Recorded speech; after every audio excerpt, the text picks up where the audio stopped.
రామాయణంలో మొత్తం 7 ఖండాలుగా విభజించారు. బాలాకాండ, అయోధ్యాకాండ, అరణ్యకాండ, కిష్కుందకాండ, సుందరాకాండ, యుద్ధకాండ మరియు ఉత్తరాకాండ. వాస్తవంగా వాల్మీకి మహర్షి రచించిన రామాయణంలో 6 కాండాలు మాత్రమే ఉన్నాయి.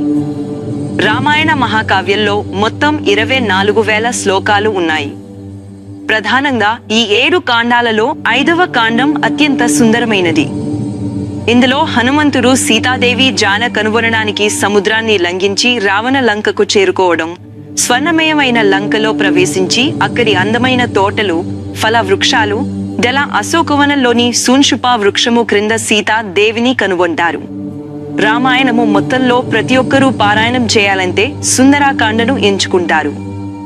అలాంటి సుందరాకాండను అచ్చ తెలుగు వచన రూపకంగా శతాధిక గ్రంథకర్త ఆధ్యాత్మికవేత్త శ్రీ డాక్టర్ బూర్బుల శ్రీనాథ శర్మ గారి అనుభవం పూర్వక రచనలో శ్రీమాజరాజు పద్మనాభరావు గారి సంపాదకత్వములో యజ్ఞోపవీతం యూట్యూబ్ ఛానల్ ద్వారా ధారావాహికంగా చిన్న పిల్లల నుండి పెద్దవారికి అందరికీ అర్థమయ్యేలా ఆడియో వీడియో రూపకంగా మాదిరాజు కార్తిక్ ద్వారా చేయబడిన ఈ అదేనా తప్పులుంటే అన్యాదా భావించవద్దు. వాల్మీకి విరచిత శ్రీమద్ రామాయణాంతర్గత సుందరకాండము మొదటి సర్గములో మొదటి భాగము. హనుమంతుని సముద్ర లంఘనము, లంకను చేరుత. ఈ విధముగా అరివీర భయంకరుడు, శత్రుకర్షణుడు అయిన హనుమంతుడు, జాంబవంతుడు మొదలైన వీరుల ప్రేరణతో రావణుడు అపహరించిన సీతామాత జాడ తెలుసుకొనుటకే సిద్ధచారణులు సంచరించు ఆకాశ మార్గమున వెళ్ళుటకు నిర్ణయించుకున్నాడు. అత్యంత దుష్కరమైన, సాటిలేని సీతాన్వేషణ కార్యమును సాధించుటకు నిశ్చయించుకున్న హనుమంతుడు తన మెడను, శిరస్సును నిటారుగా ఉంచి వృషభ రాజము వలె ప్రకాశించుచుండెను. ఆ పరిసరములలో ఉన్న పచ్చిని పచ్చిక బయళ్ళు వజ్ర వైడూర్యముల వలె రంగులు వెదజల్లుతూ చల్లగా, మృదువుగా, స్వచ్ఛముగా ఉండి నీటి బిందువులను కలిగి ఉండడం వల్ల పిల్లగాలులు తగిలి చిన్నగా కదులుతూ మిగుల శోభను చేకూరుస్తున్నాయి. వీరుడు, ధీరుడు అయిన హనుమంతుడు ఆ పచ్చిక బయళ్లపై అటూ ఇటూ తిరుగాడుతున్నాడు. అలా తిరుగుతున్న ఆ మహాబలశాలి హనుమంతుడు కొదమ సింహము వలె విజృంభిస్తూ తిరుగుతూ ఉంటే ఆయన వక్షస్థలము తగిలి వృక్షములు కూలిపోతున్నాయి. వాటి మీద కూర్చున్న పక్షులు భీతి చెందాయి. అనేక మృగాలు ప్రాణాలు కోల్పోయాయి. స్వభావ సిద్ధంగానే ఆ మహేంద్రగిరి నీలము, ఎరుపు, పసుపు, ఆకుపచ్చ, తెలుపు, నలుపు మొదలైన అనేక చిత్ర విచిత్ర వర్ణములు కలిగిన ధాతువులచే నిండియున్నది. ఆ గిరిపై దేవతలతో సమానమైన కామరూపులైన యక్షులు, కిన్నెరలు, గంధర్వులు, పాములు సంచరిస్తూ ఉన్నారు. లెక్కకు మిక్కిలి ఏనుగులతో నిండియున్న ఆ మహేంద్రగిరి తలముపై నిలబడిన హనుమంతుడు జలాశయములో నిలుచుండిన ఒక మహా ఏనుగువలే కనిపిస్తున్నాడు. హనుమంతుడు బయలుదేరుటకు సంసిద్ధుడై సూర్యభగవానునికి, మహేంద్రగిరికి, వాయుదేవునికి, బ్రహ్మదేవునికి, ఇతర దేవతలకు చేతులు జోడించి నమస్కరించాడు. ఆ తర్వాత తూర్పు వైపునకు తిరిగి తన తండ్రి అయిన వాయుదేవునికి ప్రణామము చేశాడు. ఆ తర్వాత దక్షిణ దిశకు వెళ్లేందుకు ఉపక్రమించి తన శరీరాన్ని పెంచుకున్నాడు. రామకార్యాన్ని నిర్వర్తించుటకై సముద్రాన్ని లంఘించడానికి నిశ్చయించుకుని వానర వీరులందరూ చూస్తుండగా హనుమంతుడు పర్వతములలో సముద్రము ఉప్పొంగునట్లు ఉప్పొంగినాడు. సముద్రాన్ని సునాయాసముగా దాటేందుకు హనుమంతుడు తన శరీరాన్ని అనేక రెట్లు పెంచాడు. లంఘించడానికి సమాయత్తుడై హనుమంతుడు మహేంద్రగిరిని తన కాళ్ళు చేతులతో గట్టిగా అదిమాడు. మహేంద్రగిరి స్థిరమైన పర్వతమే అయినను హనుమంతుడి బలమైన అదుముకు కొన్ని క్షణాల పాటు కంపించింది. ఆ కంపనానికి గిరిపై ఉన్న వృక్షములకు విరగబూసిన పువ్వును వర్షము మాదిరిగా జలజలరాలాయి. ఆ పువ్వుల సువాసనలు మహేంద్రగిరి అంతటా వ్యాపించాయి. మహేంద్రగిరి పువ్వులతో నిండిపోయింది. అలా రాలిన పూలతో నిండిన మహేంద్రగిరి ఒక పుష్పగిరి మాదిరిగా కనిపించింది. హనుమంతుని అదుముకు మహేంద్రగిరి అంతటా జలధారలు స్రవించాయి. అది ఒక భద్రగజము వదిలిన మదజలము వలె కనిపించింది. హనుమంతుని అదుముకు గిరిపై అనేక పగుళ్లు ఏర్పడ్డాయి. ఆ పగుళ్ల నుండి బంగారు, వెండి, కాటుక ధారలు వెలువడ్డాయి. అనగా అగ్నికి 7 జ్వాలలు ఉన్నాయి. వాటిలో సులోహిత మధ్యమ జ్వాల, దాని నుండి ధూమము వెలువడుతుంది. హనుమంతుని అదుముకు ఎర్రని పెద్ద పెద్ద శిలలు పగిలి ముక్కలై క్రిందికి దొర్లాయి. దట్పిగా అదుమబడడం వల్ల దానిలోని గుహలు కృంగిపోయాయి. అందులో నివసిస్తున్న ప్రాణులు వికృతంగా అరుస్తూ బయటికి పరుగెత్తాయి. ఒత్తిడికి లోనైన అనేక ప్రాణులు ఆక్రందనలు, వికృత ధ్వనులు చేస్తూ గిరిపై ఉన్న వనములు, ఉపవనముల ద్వారా నలుదిశలలో వ్యాపించాయి. స్పష్టమైన స్వస్తిక గుర్తులతో విశాలమైన పడగలు కలిగిన కూర సర్పములు భయంకరమైన విషాడ్ములను కక్కుతూ తమ పదునైన కోరలతో శిలలను కాటుచేస్తూ గట్టిగా పట్టుకుంటున్నాయి. భయంకరంగా బుసలు కొడుతున్న ఆ విష సర్పముల కాటుకు గండెశిలలు మండుతున్నాయి. పెద్ద శబ్దాలు చేస్తూ ఆ శిలలు పగిలి ముక్కలై క్రిందకు రాలి పడిపోతున్నాయి. మహేంద్రగిరిపై విషహరములైన ఎన్నో ఔషధి మొక్కలు ఉన్నా అవి ఆ భయంకర విష సర్పముల విషాన్ని హరింపలేకుండా ఉన్నాయి. ఆ గిరిపై తపస్సు చేసుకుంటున్న తాపసులు భూతములేవో ఈ గిరిని పగులగొడుతున్నాయని భావించి భయకంపితులయ్యారు. విద్యాధరులు తమ స్త్రీలను వెంట పెట్టుకుని భయంతో ఆ గిరిని వదిలి ఆకాశంలోకి ఎగిరిపోయారు. తాము తెచ్చుకున్న మధుర పానీయముల బంగారు పాత్రలను, అమూల్యమైన బంగారు భోజన పాత్రలను, బంగారు కలశాలను అక్కడే వదిలి వెళ్లిపోయారు. వివిధ రుచులు కలిగిన లేహ్యములను, భక్ష్యములను, మెండుగుజ్జు కలిగిన మధుర ఫలాలను, ఎద్దు చర్మముతో చేయబడిన డాళ్లను, బంగారు పిడులు కలిగిన ఖడ్గములను విద్యాధరులు అక్కడే వదిలేసి వెళ్లిపోయారు.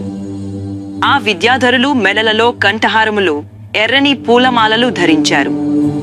శరీరాలపై ఎర్రచందనము పూసుకుని ఉన్నారు. వారి కన్నులు సహజమైన ఎర్రని తామరల వలె ఉండి మధుపానము వల్ల మరింత ఎరుపెక్కి ఉన్నాయి. ఆ విధముగా ఉండిన విద్యాధరులు మహేంద్రగిరి కంపనాలకు భయపడి ఒక్క ఉదుటున అన్నింటినీ వదిలి తమ స్త్రీలతో కలిసి ఆకాశంలోకి ఎగిరిపోయారు.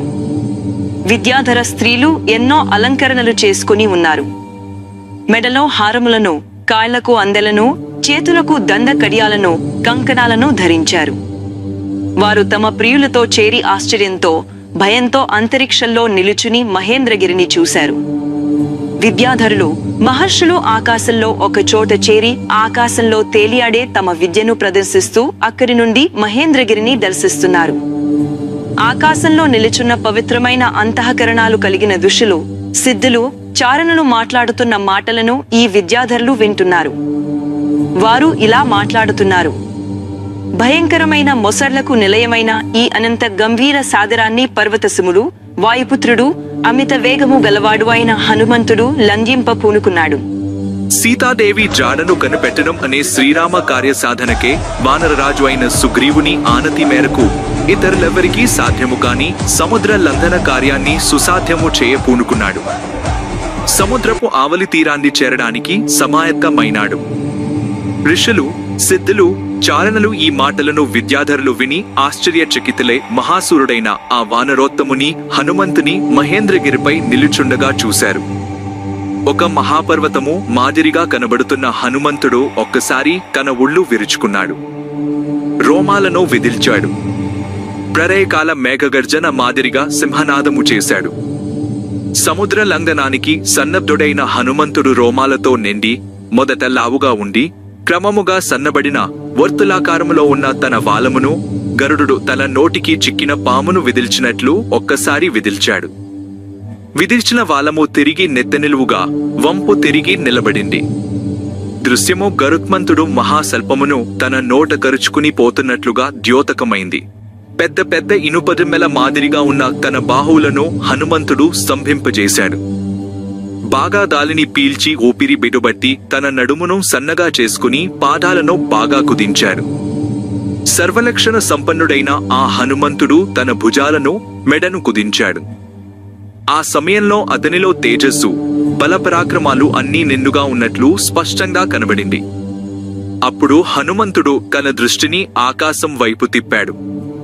తాను వెళ్లవలసిన మార్గాన్ని దూరము వరకు చూస్తూ వినీలాకాశాన్ని నిశితంగా పరిశీలిస్తూ గాలిని పీల్చి హృదయంలో బెదుబట్టాడు. అమిత బలపూరితుడైన హనుమంతుడు పాదాలను నేలమీద దృఢంగా మోపి చెవులు రిక్కించి పైకి ఎగరడానికి ఉద్యుక్తుడయ్యాడు. వానరులలోనే శ్రేష్ఠుడైన హనుమంతుడు అందదుడు మొదలైన వానర వీరులతో ఈ విధంగా పలికాడు: రాముడు తన ధనస్సు నుండి విడిచిపెట్టిన బాణము వలె అత్యంత వేగముగా వెళ్లి రావణుడు పాలిస్తున్న లంకను చేరుకుంటాను. లంకలో సీతామాత కోసం వెదుకుతాను. అక్కడ గనుక మాతను కనుగొనకపోతే అదే వేగముతో నేరుగా స్వర్గలోకానికి వెళతాను. స్వర్గలోకంలో కూడా సీతామాత జానకాన రాకపోతే తిరిగి లంకను చేరుకుని రాక్షసరాజు రావణుడిని బంధించి ఇక్కడికి తీసుకుని వస్తాను. ఏది ఏమైనా సీతామాత జాడను కనుగొనే ఈ మహాకార్యములో సఫలీకృతుడనే సీతతో సహా తిరిగి వస్తాను. అట్లు కానిచో రావణాసురునితో సహా లంకా పట్టణాన్ని పెకిలించుకుని వస్తాను. తన సహచరులతో అలా చెప్పిన పిదప మహావీరుడైన వానరోత్తముడైన హనుమంతుడు అత్యంత వేగముతో ఆకాశంలోకి ఎగిరాడు. ఆ సమయంలో హనుమంతుడు తనను తాను గరుత్మంతునిగా భావించుకున్నాడు. హనుమంతుడు ఎగిరిన వేగమునకు మహేంద్రగిరిపై ఉన్న అనేక మహావృక్షాలు కూకటివేళ్లతో సహా నేలను చీల్చుకుని పైకి ఎగిరాయి. ఆ వృక్షాల మీద సేదదీరుతున్న పక్షిజాలమంతా కూడా చెట్లతో సహా పైకి ఎగిరి హనుమంతుని అనుసరించాయి. యాత్రకు బయలుదేరిన బంధువును వీడ్కోలు పలకడానికి కొద్ది దూరము వెళ్లే ఆత్మీయుల మాదిరిగా వివిధ రకాల వృక్షాలు కొద్ది దూరము వరకు ఆకాశంలో హనుమంతుని అనుసరించి వెళ్లాయి. ఒక రాజు వెళుతుండగా సైన్యము అతనిని అనుసరించినట్లుగా వృక్షములు అనుసరించి వెళ్ళగా హనుమంతుడు ఒక మహారాజుగా గోచరించాడు. ఫల పుష్పాదులతో కూడిన మహావృక్షములు అతనిని అనుసరించి వెళుతుండగా హనుమంతుడు ఎంతో అద్భుతముగా కనిపించాడు. అలా కొద్ది దూరము వెళ్లిన మహావృక్షములు దేవేంద్రునికి భయపడి పర్వతాలు సముద్రం అడుగున దావుకునినట్లు సముద్రంలో పడి మునిగిపోయాయి. ఆకాశంలో మేఘాలతో ఆవృతమైన హనుమంతుడు వివిధ రకాల పుష్పాలు, చిగుళ్ళు, మొగ్గలతో ఆవరించిన వాడే రాత్రివేళలో మెనుగురు పురుగులు ఆక్రమించిన పర్వతము వలె శోభాయమానముగా కనిపించాడు. వృక్షాలన్నీ హనుమంతుని వేగము నుండి వెడివడి క్రమముగా సముద్రములో పడి మునిగిపోయాయి. పుష్పాలన్నీ సముద్రపు నీటి మీద అంతటా పరుచుకున్నాయి. అలా సముద్రములో పడిపోయిన వృక్షములు కొన్ని నీటిపై తేలుతూ నక్షత్రాలతో కూడిన ఆకాశము మాదిరిగా కనిపించాయి. నానా వర్ణ పుష్పరేకులతో నిండిన హనుమంతుని శరీరము ఆకాశములో మెరుపు తీటలతో కూడుకున్న మేఘముల మాదిరిగా ప్రకాశించింది. పువ్వులు, పూలరేకులతో నిండిన సముద్రము అత్యంత సుందరంగా ఉదయించిన నక్షత్రములతో నిండిన ఆకాశము వలె ప్రకాశించింది. విశాలమైన బాహువులను చాచి ఆకాశంలో పయనిస్తున్న హనుమంతుడు పరదలు విప్పి పర్వతాగ్రమున నిలిచిన మహాసర్పము వలె కనిపిస్తున్నాడు. సముద్రముపై ఆకాశ గమనము చేస్తున్న హనుమంతుడు తన నీడలో సముద్ర జలాన్ని పానము చేస్తున్నట్లుగా కనిపిస్తున్నాడు.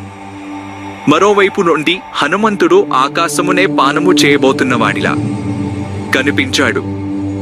ఆకాశములో వాయువేగ సమానుడుగా ప్రయాణము చేస్తున్న హనుమంతుని కన్నులు పర్వతము నందలి 2 అగ్నికీలల వలె విద్యుత్ కాంతులను వెదజల్లుతున్నాయి. హనుమంతుని కన్నులు 2 పిన్నల వర్ణములో మెరుస్తూ ఎంతో గుండ్రంగా విశాలంగా ఉండి ఉదయించే సూర్యచంద్రుల మాదిరిగా కనిపిస్తున్నాయి. సుందరకాండ మొదటి సర్గములోని మొదటి భాగము సమాప్తము. తిరిగి 2వ భాగములో కలుసుకుందాం. నమస్కారము.